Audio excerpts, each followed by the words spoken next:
You've tuned in to the show that celebrates life and all that makes it special. Sports, music, you, and of course, a nice cold beer or a glass of your favorite wine. And now, today's story. From teaching himself to read in kindergarten and memorizing calendars, to being bullied and later becoming popular in high school, and then developing a love for movies, today's guest will share with you his inspiring story of how he overcame life's challenges, his crusade against the Equality Act, and all while on his way to achieving his lifelong dream. Hi, and welcome to Life, Sports, Music, and Beer, where we give everyone the opportunity to tell their story. I'm Ralph, and today's story is that of my good friend Mike Essen of The Mike Essen Show on Blog Radio, and known around these parts as the conservative voice of South Florida. Do yourself a favor and click below to listen to Mike's show. Great stuff. And now, here's my conversation with Mike. Hey, Mike, it's great to have you on our show today, buddy. Thanks for coming on. I really appreciate it. Pleasure's mine, Ralph. Thanks for having me back. Oh, I'll tell you, Mike, I love talking to you, man. I know. We did a show, by the way. If you're tuning in, Mike and I and my co-host Rick did a show recently about the 10. What was it, Mike? The all-time baseball team. All-time baseball team. We had a blast, and I'm sure. Let me tell you something. You're going to learn a lot because I learn a lot from Mike. I'm a huge baseball fan, but man, I got a lot to learn. You know, unbelievable. In any event, Mike, just to set the stage, I know you know what this is about. There's so many people out there, Mike, that just need to hear, you know, people are hungry, not only to tell their story, but to hear people's stories, because your story is, you know, can affect someone. I mean, someone can hear 20 stories and it doesn't reach them. But every person has a story, and I believe that story is meant for at least that one person that needs to hear it, that can change their life. I know that I heard a story recently. I'm not going to get to that because this is not the place to do it. Some years ago, that just changed my life. It changed my whole outlook on life, which was incredible. So I thank you for being here. And here's what's going to happen, Mike. We're just going to, let's pretend we're having a beer, man. You know, you and I were sitting across the table, you know, a little music is going on and stuff like that, you know, and we're having a beer and you and I just talking, man. And so here's my first question. Mike, just tell us a little bit about yourself, where you're from, and, you know, we'll take it from there. I was born in Miami Beach, 1971. And I lived there for about a few years, Parkview Point House. And when I was up till I was 3. And I moved to Kendallwood, a place a little near Dadeland, if anyone in Miami knows what that is. And interesting thing is, I went to a Montessori school growing up, which I enjoyed. Tell people about Montessori, because I remember most people listening to this, they're not from South Florida. So Kendall is a nice area of town. Kendall is a nice area of town. Yes. And tell them about Montessori. What is Montessori? Montessori is a theory that doesn't enforce strict discipline. It lets kids, you don't even have desks in the class. You're just kids, 1 through 6th grade are just sitting on the floor. There are issues that come up. There are teachers, kids that need help, but we all got along for the most part. Okay. And in 4th grade, I was diagnosed with a concentration problem. They didn't know anything in 1980. They know today. 42 years ago, they didn't know about ADD at all. They were in the dark. Right. But I went to a school for severely emotionally disturbed children. Now, I pride myself as the only person who went to a Montessori school and an SED school in their lifetime. That is a complete turnaround. Really? This is a school where every day a kid would curse a teacher would sit on the kid with their arm behind their back, kid's arm behind their back, holding their mouths. That's your average day there. In Montessori? No, in the SED school. The SED school. Okay, all right. So it was for troubled kids, you think, or troubled kids, and I wasn't really one of them because they misdiagnosed me. And there are probably a few others that were too, but for the most part, I remember a time when they were grabbing this kid in the class because he busted the art teacher's lip. And I remember, I remember there was, I remember his teacher was sitting on a kid, restraining him. Kid was cursing him. He said, "Yes, but you can just sit up straight." He goes, "No, let go of my arm, you effing bastard." And that was typical there. And that was pretty typical. Yeah. Were teachers back then? Normal people had to wait for a while in Wow. my life. So that's got me. One way it affected me, Ralph. I got used to outside people outside the norm a lot better. What grades? What grades were you there? 4 through 6. 4 through 6. So you were what? 9, 10, and 11. 9, 10, 11. Okay. Interesting. And people, and I was bullied as a kid. I was picked on. I was actually a tall but a thin kid, not very muscular. Okay in basketball, and I could play some football, but not great in all the sports. But I was different. I wasn't like the other kids. I was, believe it or not, I was a shy kid. Believe it or not, I just didn't know how to socially fit in. Yeah. And people diagnosed me with this diagnosis. Now, in 11th grade, it got better because one thing I will say, junior high kids are assholes for the most part. Right. In 11th and 12th, I don't know what a kid looks like today. I'm so out of touch. Hey, do you mind if I ask you something, Mike? Let me interrupt. Yes. When you say they diagnosed me, who diagnosed you?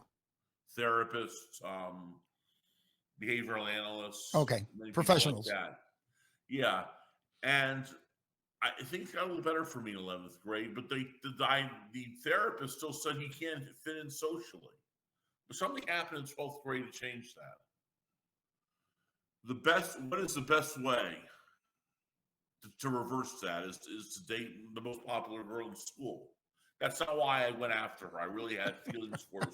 I had feelings for, I'm not going to mention the young lady's name, but we had feelings towards each other. And then when it was my turn to ask her out, she got thrilled, not accepted it, and accepted it. And the kids thought it was the coolest thing. I was, how the mindset of a high school kid, you date the most popular girl, you're the most popular guy. Right. It wasn't even only the kids. The adults never questioned my social skills again after that. It's like, a girl's so crazy about him was so social. How are you going to say he's socially incompetent? The relationship didn't turn out very well, but we were young and in love, and it was least I could say that it meant a need at that time. Well, that's interesting. So you basically were, I guess we would call that vicariously popular. In other words, you were popular because of her, through her, right? Yes. Okay. All right. Vicariously, that's when something happens through someone. Exactly. I practice law. They use that a lot in the law. So that's very interesting, Mike. And you were in 12th grade. 12th grade. Okay. So tell me what hobbies did you have in 12th grade, or what did you participate in, if anything? Tell me a little bit about the school, because I've heard a lot about this was Montessori, right? Later on I went to Palmer. You went to okay. It wasn't Palmer Trinity back then. Okay, all right. I was a very political kid. Two things made me. I want to talk about this because it's very interesting. Mm-hmm. I came from a very liberal family, believe it or not. Wow. You remember Robert King High, who ran for governor in 1960 something, 66? I do. My father was the vice chairman of his campaign. Wow. And they all love Fussell. They all love Pettigrew. Dick Pettigrew was a state senator. They were crazy about Ted Kennedy. And then when I was 14, there were two issues that got me to be conservative. I'm a staunch pro-lifer, and I was back then. Mm-hmm. And I was a staunch anti-communist, which was the Cold War days. When I announced I was 14, I'm a conservative Republican, many in the family thought it sounded like I wasn't Jewish anymore. I admired people like Jesse Helms, Oliver North, who I got to interview 3 times, Phyllis Schlafly, who I got to interview twice later, Ronald Reagan, Henry Hyde, and General Graham. And I was active in the SDI project too, so-called Star Wars defense system, and hated all the people my family were crazy about, especially Ted Kennedy back then. But Mike, You know, what made this happen though? I mean, you're born into a liberal family, you know, Democrats. How did this happen? What was it that basically led you to the conservative side? Was it something that happened, or just it there was was no road to Damascus experience as you're talking about. It was right? me slightly discussing the issues. I hated women's lib. I hated abortion. I hated communism. I thought taking guns away was ridiculous. Back then, they wanted to take them away. They didn't want to regulate them. And I felt we were that communism was evil. America was the good.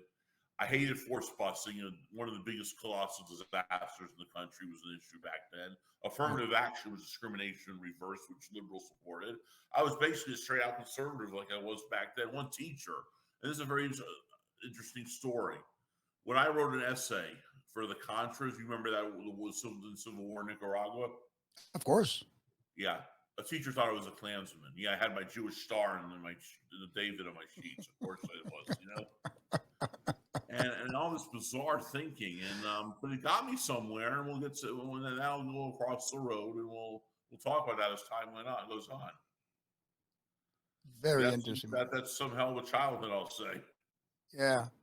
So you just sort of like morphed into it. I mean, was it your surroundings?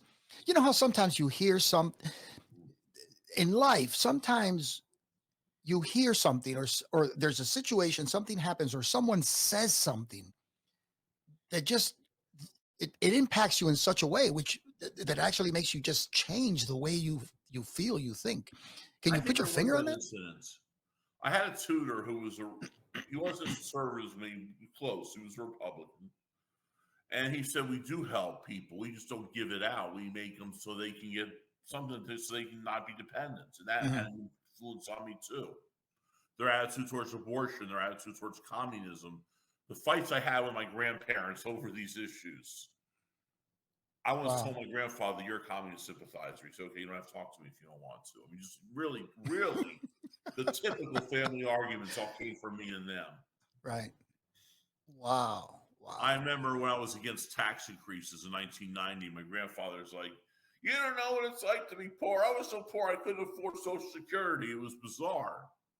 My father said to him, we're in an office, Dad. My father said that to him, you have to calm down a little bit.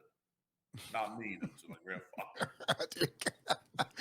That is funny, man. Oh, all right. So what happened? I mean, so this was when you were in high school. This was all happening while you were in high school. A little after was his last incident. But in high school, yes, I had fights with my grandmother about abortion. Right. Fights with my whole family about that issue. I mean, it was tough. And on talk radio, then the left dominated. I mean, pedophile in chief Neil Rogers, Steve Kane, Al Rant, who later became a conservative. Al Rantel, remember those names? I do. I wasn't much into politics back then. I was busy, I had my businesses and I was young, foolish. I had a lot of money and, I was just an idiot. I was stupid. And I didn't pay attention to stuff. I didn't care. So that's not a bad thing. Don't be apathetic, audience. Don't be apathetic. I understand what Ralph's saying. And the only conservative voice was a guy named Mike Thompson, who I keep in touch with once in a while. And then Lane Moore came around, and then talk radio. Rush Limbaugh at the time, when I was about in, let's say, 12th grade, was the pioneer of conservative radio, and our rest in peace. And I became a fan of his too. You remember when he started? When did Rush Limbaugh get started? Do you remember? Because I don't know. I don't have in this 88 in like 88 in Miami. He got started, I think, a little before that in Sacramento. Yeah, I imagine he revolutionized talk radio. When I talk about the conservatives icons, his name's always there. Yeah, of course. All right. So he had a huge impact on your life. Would you say that? No. Would you say no? No Not kidding. Huge, but all these factors together played a role. Gotcha. Actually, no, he might have. Because later on, I became a very popular talk host back here, so I got to say he did. Yeah. All right, very interesting. You know what? Let's take a short break here just to hear from one of our sponsors for just a couple of seconds, and we'll be right back. You've got enough on your plate. Why go through the hassle of designing your own business cards, brochures, and other marketing materials online when InKey Productions can do it for you, free of charge? Plus, we'll beat any advertised price by at least 10%. Don't waste your precious time designing and ordering your marketing material. Let us do it for you. All you need to do is tell us what you're thinking, and we'll take care of it from there. No design fees, no hassle, and delivery straight to your door. So, let us handle your marketing materials. That's what we do, and we do it better than anyone else, and for less. Visit inkeyproductions.com or call 305-697-0662. That's inkeyproductions.com, 305-697-0662. And use your time to build your business, not your marketing material. InKey Productions, your one-stop, hassle-free personal printing and marketing professionals, where excellence is our only goal. Okay, we're back here with Mike Essen. Mike, the floor is yours, man. My grandparents on my father's side were very verbally abusive to me, not physically abusive. My father wouldn't have taken that, but embarrassing. And my sister was almost like a Lucy Linus case on Peanuts, which I hated that comic strip. I thought that was like having Mommy Dearest as a sister. And we don't talk. We haven't talked, by the way. She continued mistreating me, and we haven't talked in about 13 years. Wow. And I've not seen her kids. I didn't abandon her kids. I want to make that clear. Everything came with a package, and I lived once, and I don't need more abuse. And therapists were abusive to me. It's like I never, and in with the kids, I didn't really have a safe space. My parents were lovely, but yeah, your sister at home. Mike, did you ever have you ever thought about why that was? In other words, why were they verbally abusive? Can you put your finger on just? Now I could, but then I thought it was all my fault. Of course, that's natural. So I don't know whether you want to share that. I could. When people those are people who were abusive to other people too. Remember, you're not abusive to just one person. And if you're vulnerable and have no thorns, they'll go after you like a piranha. Yeah, that's sad. Thank you. No, that's sad. It's sad. It's sad that people would treat people that way, and it's sad. But I have to tell you, just talking to you, the time that I've known you, and the conversations that we've had, you, it seems like you've used that now, for your betterment. You're a very, very smart guy. I mean, people that. No, I wouldn't say that if it wasn't true. I mean, you're very well versed in so many areas of life that it's a pleasure talking to you. So I guess the message is there's so many people out there, Mike, that are abused like that, and they never recover. And they never recover. They never recover. And I want to give messages to all them out there that you are the heroes and they were the cowards. And you could be like me, and we'll get more to my career when Ralph feels comfortable. But I'll tell you something. I want to talk about my loves and interests, and Ralph's heard me talk about all three of these things. Movies is my passion in life. You heard my movie show the other day. I could do thousands of them. I have a 10 best list, and I once did a show analyzing that. I used to watch Siskel and Ebert, and also Jeffrey Lyons and Michael Medved, who weren't as analytical. Michael Medved later did a talk show, but I analyze the film and I see it through the eyes of a critic. And my taste, not to sound cocky, would be more sophisticated than the average 50-year-old bear, as Yogi Bear would say.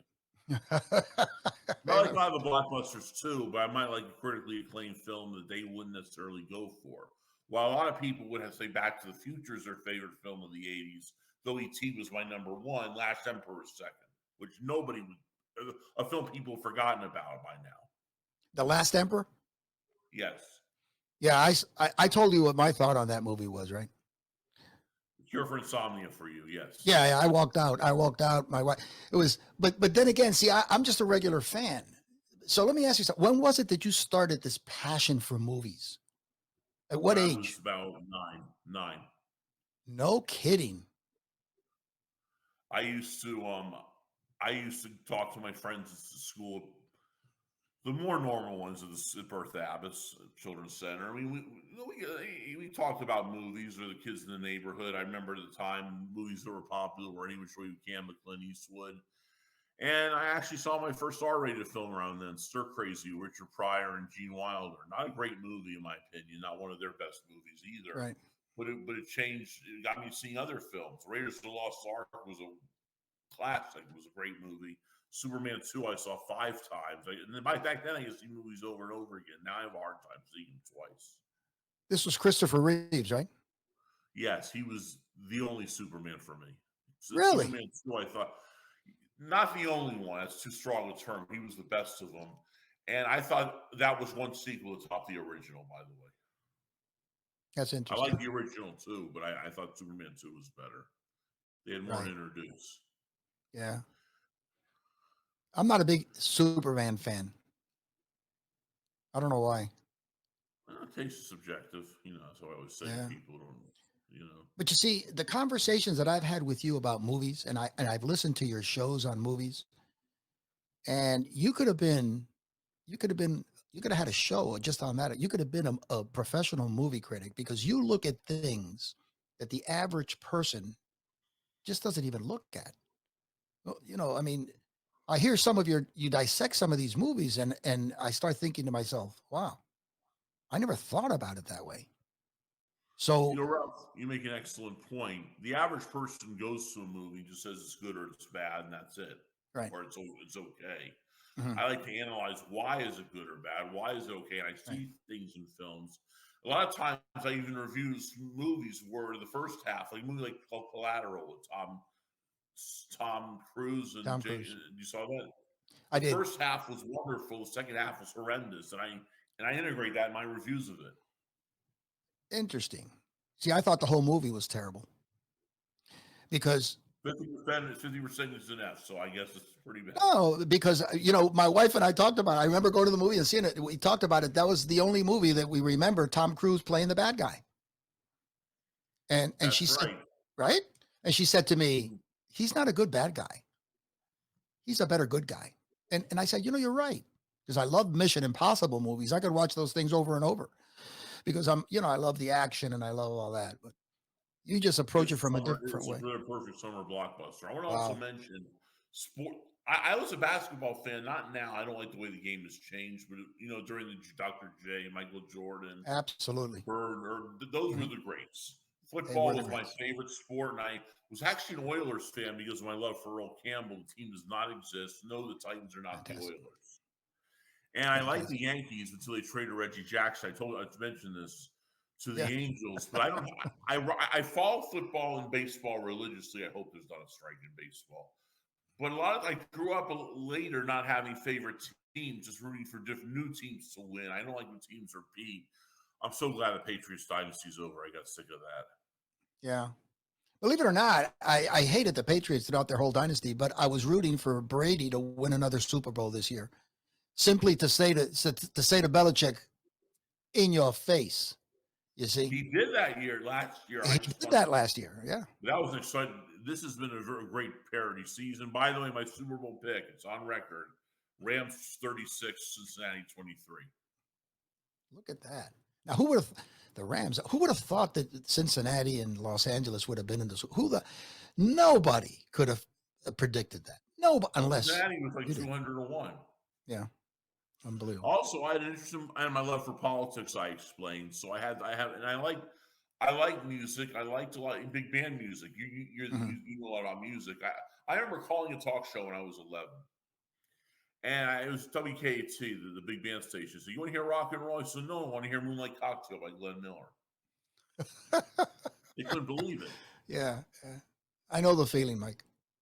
I've been in all, I used to, when I was in high school, everybody laughed at me because back then it was the 8-track. Remember the 8-track tapes? Yeah. I had the 8-track tapes and all I would listen to was Frank Sinatra and Dean Martin and all these old crooners, and all my buddies used to laugh at me. Oh, you're an old man. How can you listen to that crap? Best music in the world. The best. I You know? challenge anybody today to stand up to Perry Como or Nat King Cole. Oh yeah. Forget it. Or even Forget Bobby it. Goldsboro for that matter. Yeah. No, but But the yeah. guard, I don't even know who's playing today. Who's singing Yeah. today. Yeah. So much. But I'll tell you, here's the difference, and I want to move on to hear more of your life. Here's the difference, because my wife and I are in the world of music. My wife is a classic pianist, and she's had a music conservatory for like 35 years. She's very, very good at what she does. She teaches, she's taught and teaches autistic children, blind children. I mean, she's got stories to tell you that'll just, I mean, just make your hair stand on end. Um, but today we believe in, and I'll leave it at this. Today, there's a lot of great talent out there of voices and people that play. The problem is the songs that are being put out there, the writers, the people that are composing the music. It's just horrible. It's horrible. You know, the And they don't words use are their not. voices; they use machines a lot of the time. Yeah, it's terrible. Anyway, so let's move on. Okay, so you developed this passion for politics. Tell me about that and how you got into the next step in your life. Sure, I was too young to vote for George H.W. Bush over Mike Dukakis. So 1990, my father, believe it or not, I Scout's honor was changed. Thought I said I influenced him eventually to change to being a Republican. He was a moderate conservative, I would say, Okay. but but he re-registered about a little after that election. But like me, he voted for a guy named Bob Martinez over Lawton Childs. Martinez was was a previous governor, and I got involved also in when the Cold War ended in a cause called High Frontier to promote SDI in case a rogue nation would attack us. Thanks to Bill Clinton, we don't have that anymore. Boy, we need it now more than ever. Yeah, you sure do. But also, I voted a funny story. I talked to somebody in the family. I forget who it was now. When Dante Fasel, the park is named after Miami. I voted for his opponent. They said, "You have to vote for Fasel." I said, "No, I don't," and it was over. That was it, right? And I never was. And I appeared in a talk show, by the way, on Mike Thompson's show about abortion. He wanted one man, one woman on each side because he agreed to me. He did all the talking. All right. So these talk shows, did you just called in? No, I was guessing. I was calling usually, but at Mike's show I was a guest. And also, when I was 13, I did a show about movies. Actually, believe it or not. No kidding. Wow. Don Webb from Something from 17 had me on to talk about movies. I invited myself, of course, right. But he didn't have to accept it. Right. Very interesting. All right, so move on. Then you got in. How did you first get involved in the political arena that led to what you're doing today? Interesting. How to become a radio host? Yes. O.J. Simpson had. I give some credit, even though he killed somebody. Mm-hmm. My father was an attorney, Richard Essen. You may remember him. Of course, I do. He yes, he was on the Steve Kane show every week due to the O.J. trial. Then it became a political show. My father was on every week with Steve, and Steve and his co-host Brian Craig, they're both still on the radio. Steve's elderly, doesn't come on very much. Said, let's give Mike a try once a month. He sounds good. Give him a chance. Then it was once a week, very soon. Then it all began. And every week I'd be on the Steve Kane show for 6 years then. Wow. Then 2 years later, the podcast world opened up. And one of my dad's partners said, Mike should start a podcast. And I didn't have a guest because I didn't think about it.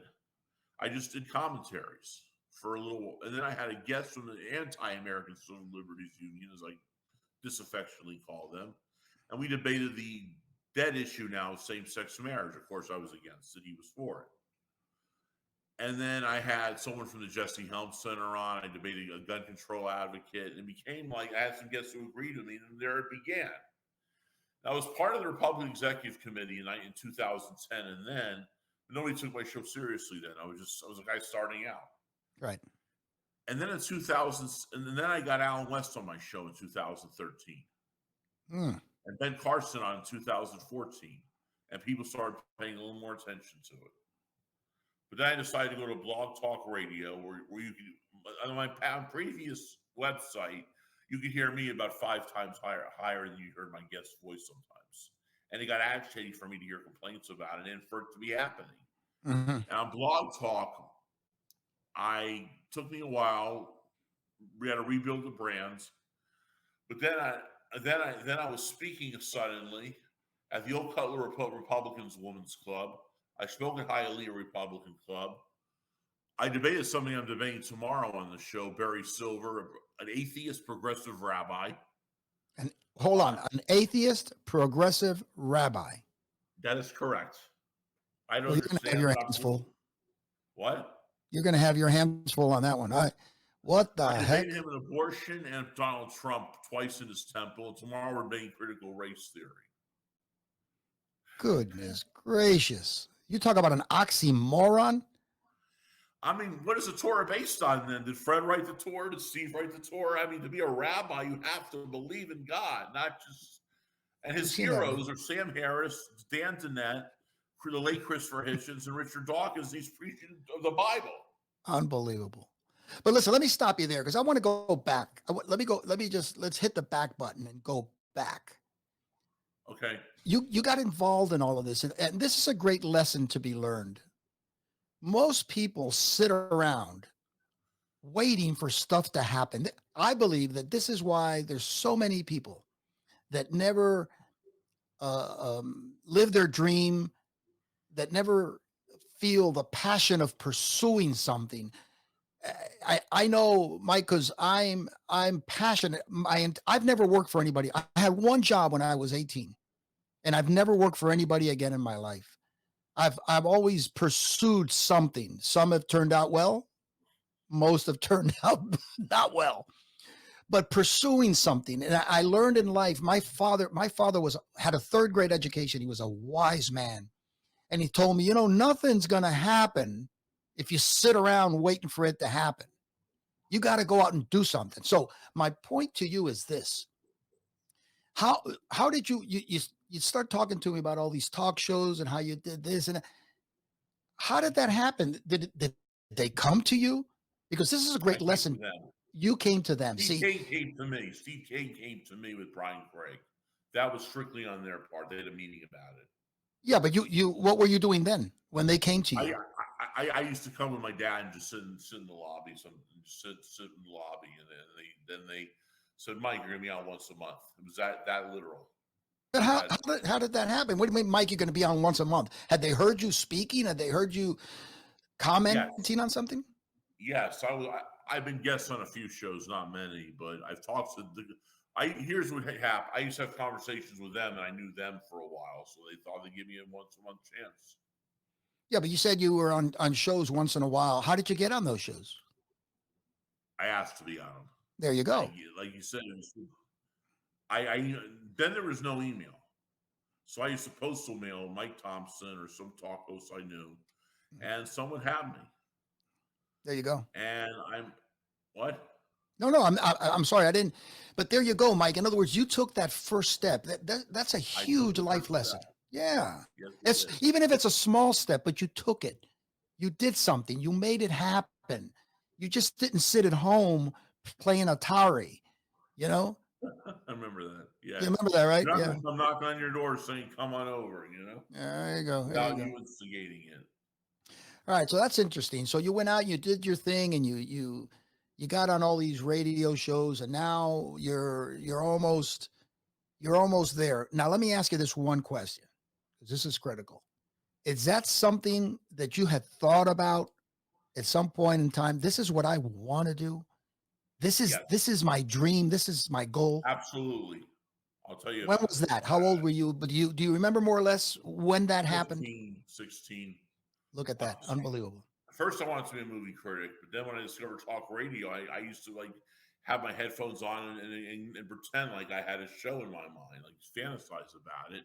Wow. And as Walt Disney said, a dream is a wish your heart makes, and sometimes dreams do come true. And it happened with me. Yeah. And it's one of those professions you don't go to school to become. You either discovered by accident or you're a politician. I was discovered by accident. Not because my father was the O.J. Simpson trial. Wow. or you're some kind of public figure. Right. Right. See, that's a great life lesson right there, Mike. Great life lesson. Don't sit around. You gotta, you know, as you know, I'm a Christian. All right. I know you're Jewish, Right. right? Right. If you read the Bible, there's a part there with, when Jesus, this man comes to Jesus and says, Master, heal me. He had leprosy. He was a leper. He had leprosy on an arm. And Jesus looked at him and said, extend your arm. I'm paraphrasing now. Extend your arm. In other words, and he extended his arm and Jesus healed him. The moral of all that is that the man had to take action. In other words, he had to extend his arm. Jesus was just not going to heal him unless the man came to him, asked for it, and took the first step, which is a tremendous lesson. It really is. I'm glad you mentioned that parallel example. Yeah, it's. Go ahead. No. So you decided at 15 or 16, you pursued that dream. Tell us a little bit more about how it was that you got to the point where you are today. I think there was a breakthrough. You've heard of the Build Equality Act, right? Yes. An odious, sick bill that's out that would make. I'll just mention two things it would do: pay for abortions and let men into women's showers, locker rooms, self-identified women, not even the operation, and battered shelters. All right, but explain to people. Can you? I'll tell you what happened with me. So go ahead. Sorry, Rob. Yeah, no, but explain to them what the Equality Act is, so most people don't know. Okay, the Equality Act is a bill that has that would allow HR 5 bills introduced by Nancy Pelosi that would have the gendered identity and sexual orientation as part of the 64 Civil Rights Act. This bill, like I said, I'll tell you the things it would do. It would obliterate the Freedom of Religious Restoration Act. It would make no safe spaces for women, whether it's the locker rooms or the battered shelters or the showers, or women's sports would be over with.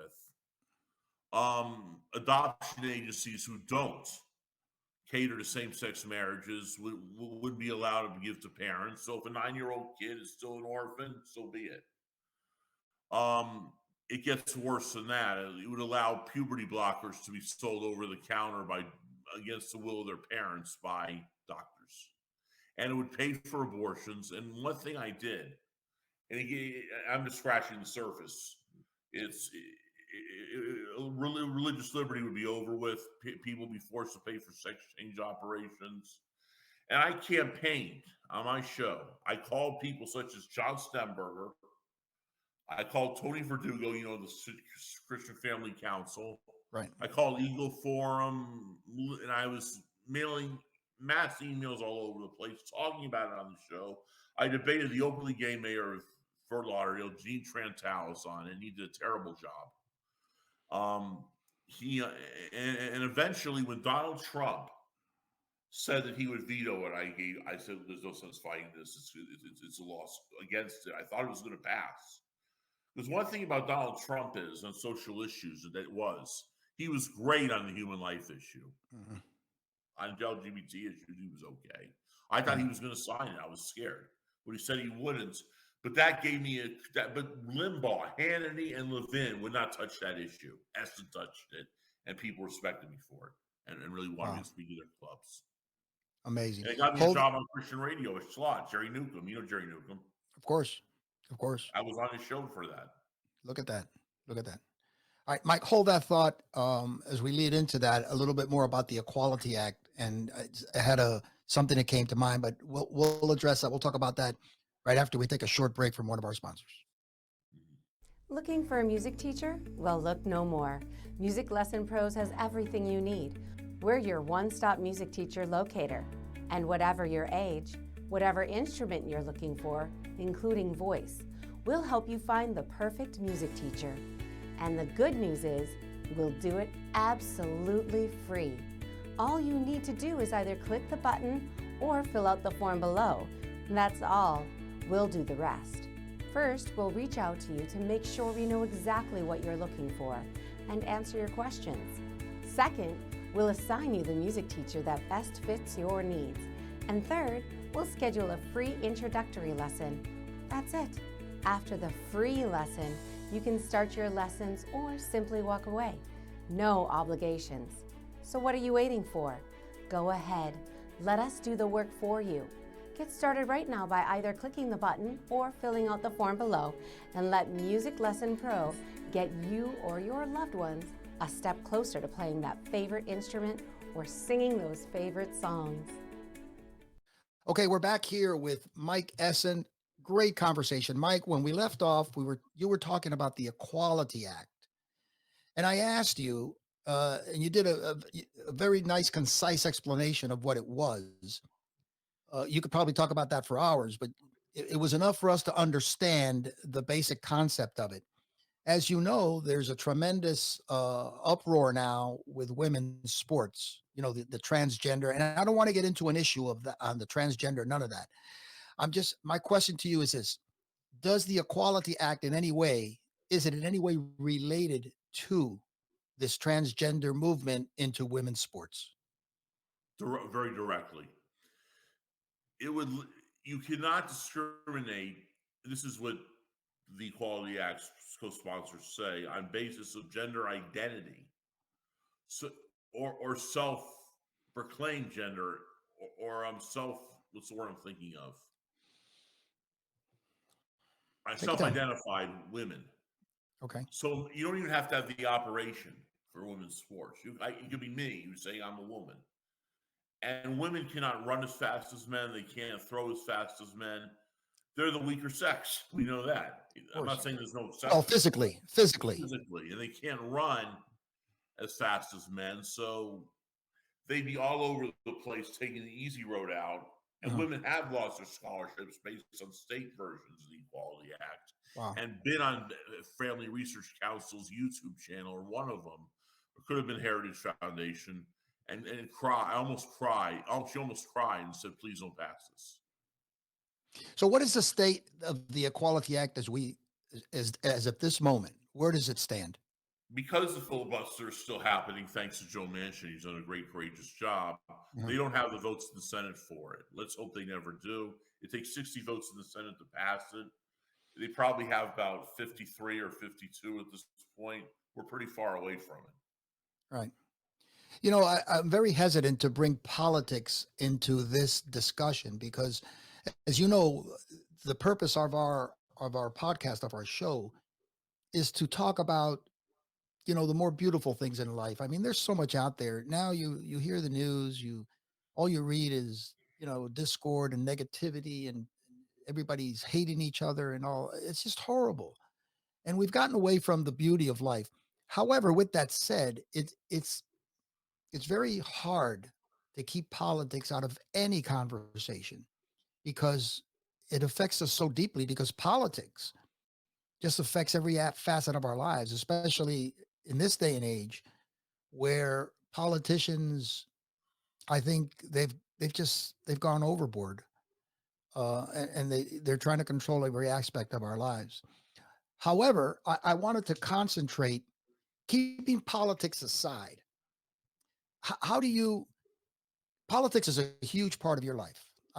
Am I correct in saying that that's your business? That's what It you do? is, yes. It's my business, but Yeah. it's not my whole life, though. I make that clear. It's not going to be to myself. Right. So And that's good to know, Mike, because what's interesting about talking to you is that you're so well versed in so many areas. I talk to people all the time, and most people today, they talk about one thing. They can't talk about various subjects. And what's interesting about you is, and I'm not just saying that, I mean that, and now it clicked more than ever. You're heavy into politics. This is what you do. You have a show. Your show is basically about politics. Am I correct? yes. Okay. And yet you're able to talk about so many other things in life. You see? And that makes you a unique individual, because that doesn't happen very often nowadays. People pigeonhole themselves, or people become so involved in one area of life that they forget about others. So talk to me a little bit about your other interest in life. I know you talked about your movies and your love for sports. What about music? I know we touched a little bit upon it, but tell me a little bit about what's your do you have a passion for music, and if so, what is it? Absolutely. 80s to 40s to 30s, I listen to some. I don't know them as well, but 40s, it all starts with the big band era. I love Kay Kaiser. I love Glenn Miller. Guy Lombardo has a lot of good tunes too. But when I listen to some of the crooners, my two favorites are Nat King Cole and Perry Como. Don't ask me to choose, but they are. I can listen to their music all day. The Round and Round and Mm, Al Martino's Rachel. I mean, the 50s had a lot of great tunes that weren't even Elvis oriented, and he sang some good songs too. I don't think he's the king. If I was king of the world, but he was good. But I right. love the 70s had a wide variety of music, and that's why that was the best decade, in my Mm, opinion. You had people like Bobby Goldsboro and Barry Manilow and Barbara Streisand on the pop scene, and you had Pink Floyd, Led Zeppelin, and Moody Blues, which I think is the best of the three of the groups on the rock scene. And you had even soft rock with the Bee Gees disco, which I love. That reminds me of my early childhood so much. I love, and maybe there's a bias, but I love. How can you not love Chic, the most underrated band in the world, or even the Bee Gees, or KC and the Sunshine Band? I mean, that was when music was music. I know I sound like a 50-year-old when I was younger, but it's true. It's funny you should mention Casey and the Sunshine Band because my first cousin was their drummer when they got started. Small world. Yeah, he Right. his name is Omar, by the way, Omar Martinez. He lives in Lake Tahoe. I haven't seen him in years. You know what? I'm so glad you reminded me. I'm going to give him a call. He's a wonderful human being. But let me just very quickly, so you'll know, he started with Casey and the Sunshine. He played with Wayne Cochran back then, and then he moved on to Paul Revere and the Raiders. Do you remember Paul Revere and the Raiders? Things just keep getting harder. Yes, I And do. all right, so he's been their drummer. What, 40 years now? He's my age. He's been their drummer through. They were a huge Vegas act. They're still around. Paul Revere and the Raiders, from what I understand, they're still the Vegas act, and they do all that kind. He's still their drummer. He became deaf because of all his drumming. In both ears or 1 year? The last I heard, I thought it was both. I mean, so he's got to have little, hearing aids and stuff like that. Tremendous musician. Anyway, you just brought back a lot of memories. Okay. I'm glad. So That's what music's about. That's what music's yeah, probably about. that's what it's all about, Mike. So, okay. So here you are. How did you get this title? Let me just move on. How did you get this title of South Florida's conservative voice? I'm glad you asked that question. A lot of people, especially in the Miami-Dade area, said in English talk radio I was the only conservative talking. You had Jimmy Cephalo, Brian Mudd, who's a libertarian, Grant Stern, who's a radical left-winger. Cephalo's more to the left, so I said I have to brand myself something. I'll call myself South Florida's conservative voice. And if I have time, Ralph, right now, can I mention some of the top guests I've had on my show? You've got plenty of time. Mike, go right ahead. Since I've been on Blog Talk, I've had both Senators, Jeanette Nunez, Marco Rubio, Rick Scott, Oliver North, Ted Nugent. I debated Gloria Allred on abortion. You debated who? Who? What? I'm sorry. Who you debated? Who on abortion? Gloria Allred, the feminist we can't right. stand. Right, I understand. I had Abby Johnson, Alveda King, and Anthony Sabatini, a rising star, and Byron Donalds. I'm proud of all of them. Wow. Mike, do me a favor. Tell our listeners and our viewers how to tune into your show. I know that if the link isn't down below, or it has, I know it has been. I'm not sure whether it's on now. Tell them how to log into your show. blogtalkradio.com/my name, MikeEssen.com. Okay, for you viewers, not .com, not .com. Excuse me. .com. Well, the talkradio.com/my Essen show. And there's also a website called MikeEssenRadioshow.com where you can find apparel. You could see a slideshow of my guests, ask me to come on, and listen to all archive shows. That's awesome. Yeah, it should be on the screen here. I can't see that from my point of view now. It should be on the screen, but we'll make sure that it is on the screen. And for those of you that are listening or watching this, you really need to go and listen to Mike's shows. It's fascinating. And what I love about his shows that number one, he pulls no punches. He tells it like it is. Number two, he talks about all kinds. It's not only politics because he's done shows on movies. I mean, he spreads it around. But if you listen to him, he's got a head on his shoulders. Now you might hear stuff that you don't agree with, but that's what this is all about. And I think that's something that we've lost in this country, that people just can't, have different opinions nowadays. But Mike is a very entertaining man. Mike, let me throw something out at you. Okay. You've been through a lot in your life, and I know you had a troubled childhood, and you had, instances in your life that most people may have thrown in the towel, or at least given up on life, gone through life, just like in a trance. Can you pinpoint one thing that got you through those moments that you had in your life when you were being abused and you were being bullied? Because I think that's what stands out to me more than anything. That someone that was abused verbally, someone that was bullied at school, someone that was not that outgoing, from what I understand, when you were younger. Correct. That you had the guts to ask the most beautiful girl in school out. Was there that one moment that you can tell our viewers, this made a difference in my life? Am I putting you on the spot? I don't want to put you on the spot. Not at all, but I'm just trying to think about it. Okay. It was incremental encouragement I got from my parents and other people who always believed in me, whether they were friends or they were my doctors, whether people said I'm a fine young man, whether people said you can do it. It always, that stemmed within me and stuck within me. Wow. And so go ahead. I went for the young lady. I went for the radio. I went for I wanted to be a movie critic, but now it's obsolete because of the internet. But I went for everything I tried to do. And one thing I will not give up, my passions. I'm actually going to CPAC this year as a reporter. Yeah, I heard about that. Tell us a little bit about that. How did you manage that? I applied for a press pass at CPAC 2022. Donald Trump, Ron DeSantis, Sean Hannity, Ted Cruz, Candace Owens, and many others will be speaking. And they're going to walk down Radio Row where I'll be, and I'll be interviewing them. And I'll be taking my show on the road with me.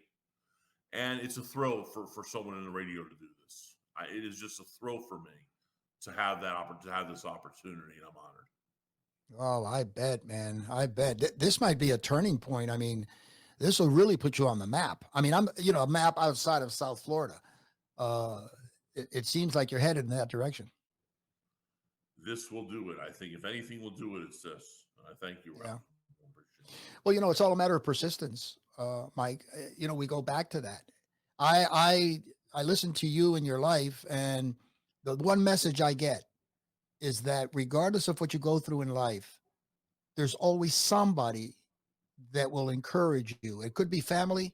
It could be, you could hear that one word of encouragement from someone that you don't even know, that you've met for 5 minutes, and they say the right thing. And if it's all you need to do is to listen to that, or that inner voice, something that just propels you to keep on going. You're an example, Mike. You really, really are. Now, so here's my last question. I don't want to put you on the spot, but if you had, let's say you had a group of young, ladies and young men sitting in front of you, and you were talking to them, and you had to give them one piece of advice, what would you take? What would you say to them? I would take an anti-bullying approach, honestly. I would say nice people finish first. People, that's the first. I can still mention one message, because that comes before anything you achieve to me. We have to treat each other the way we want to be treated, with respect. Nobody wants to be bullied, so why bully somebody else? I always found it interesting. I hate when people make excuses for kids. They're just kids. If you're treated bad, you should not treat people that way because you know how it feels. And I would Right. say I would say that to kids if I was talking to them. Well, that's very, very interesting because, that goes so much against the norm and what you hear. You remember that thing, nice guys finish last, They really finished first. Yeah, it's very interesting. I've never heard anybody say that. I've never heard anybody say that. Well, Jesus preached that. He said, do unto others, you know what I'm saying? You've heard that, right? Yes. As you would want others to do unto you. And he also said, never, ever, never cease to be just, but never expect justice in return.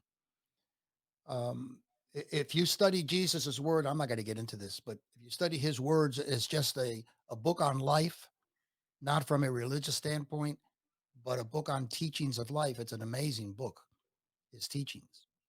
But I've never heard anybody say that nice guys finish first. I've never heard that said, and I've been around. I like that Al Pacino movie. Remember Son of a Woman? Yes. Remember when he was in that, he was defending this kid? Remember that scene? Yeah. Yeah, where he said, I've been around, I've been around, So I've been around, and I've never heard anybody say that. That's some great, great advice, Mike. Thank you, Ralph. And continue the good work you do, too. Thank you, buddy. And listen, we'd love to have you back. There's so many things we could talk about. It's away from politics. I'd love to pick your brain on some movies. We'll have some nice discussions on movie, you and I, because I'll look at it from a point of view that you're going to say, what? It's like, really? Because I'm like way out there in left field, and sports. Your sports picks. I'm going to listen to you and Rick match mine and my guests you did yesterday. That would be interesting. The sports picks. Yeah. The sports movies. Yeah. Yeah, I don't think we're even close.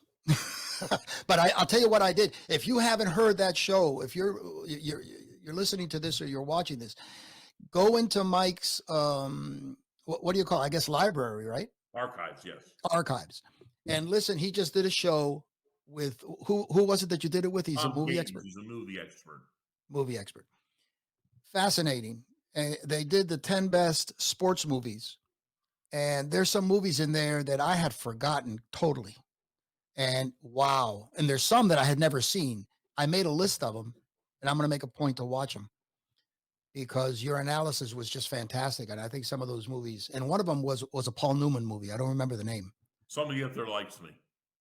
When he was Rocky Graziano, the boxer. Rocky Graziano movie. Yeah. Wonderful movie. Fantastic. So, Mike, it's been a pleasure. We're going to have you back on. We're going to do a bunch of stuff together. I love the way you think. I love the way you come across. It's been a real honor and a pleasure, buddy. I thank you for coming on. Thank you so much. All right. And for those of you that have listened to Mike, go and listen to his show. You're going to love it. And we're going to be posting very soon now. Make sure you subscribe to our channel. You hit the like button and all that cool stuff.